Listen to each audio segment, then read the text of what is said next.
que l'éthique a été définie par une charte, par des documents officiels, en fait c'est assez complexe, vraiment au niveau historique.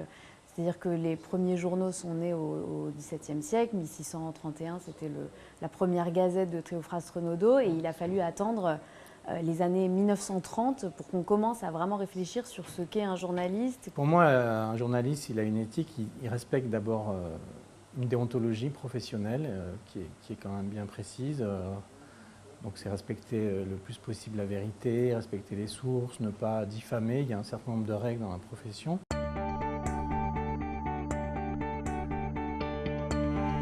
Ce qui change des choses, c'est le fait qu'aujourd'hui, on a des algorithmes qui font, donc sur Google et sur Internet en général, qui font que selon l'audience d'un site, le site va survivre ou non, ou va être balayé d'un revers de main.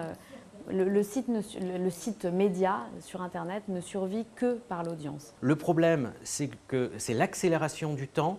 L'accélération du temps, ça veut dire impossibilité pour le journaliste de vérifier, donc risque de manipulation, risque de désinformation. Donc l'enjeu de l'audience, d'accord, mais attention à la crédibilité et à la légitimité de l'info qu'un journaliste va sortir. Quand on fait du journalisme, on veut être vendu. Ça ne veut pas dire qu'il faut sacrifier la rigueur, l'exigence de l'information à la vente.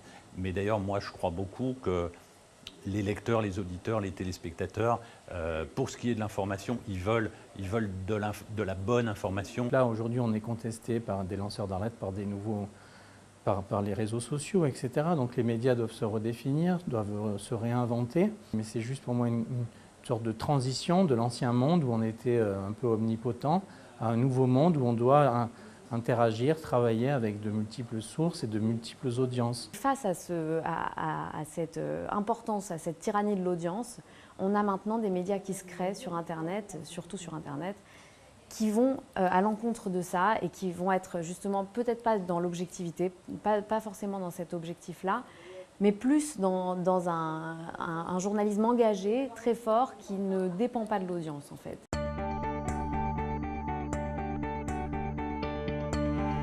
Il faut qu'il y ait des gardiens de l'éthique. Les experts comptables, évidemment, en font partie. On peut espérer que quand on a un expert comptable, il fait bien son boulot, il respecte les règles de son métier.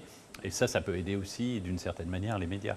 Il y a toujours des efforts de communication à faire pour que l'activité et les entreprises, leurs résultats soient mieux compris. Et il y a un effort de pédagogie à faire en permanence auprès des médias pour que les messages soient bien perçus. Aujourd'hui, l'entreprise est de plus en plus interpellée sur des questions sociales et des questions sociétales. Il va y avoir de plus en plus d'influence de l'extérieur sur l'égalité homme-femme, sur la pratique de la religion dans l'entreprise, sur l'environnement bien évidemment. Donc je pense que le rôle de l'expert comptable, c'est de pouvoir intégrer qu'aujourd'hui, l'entreprise, au-delà d'être une structure économique, est aussi et a un rôle social et sociétal à jouer.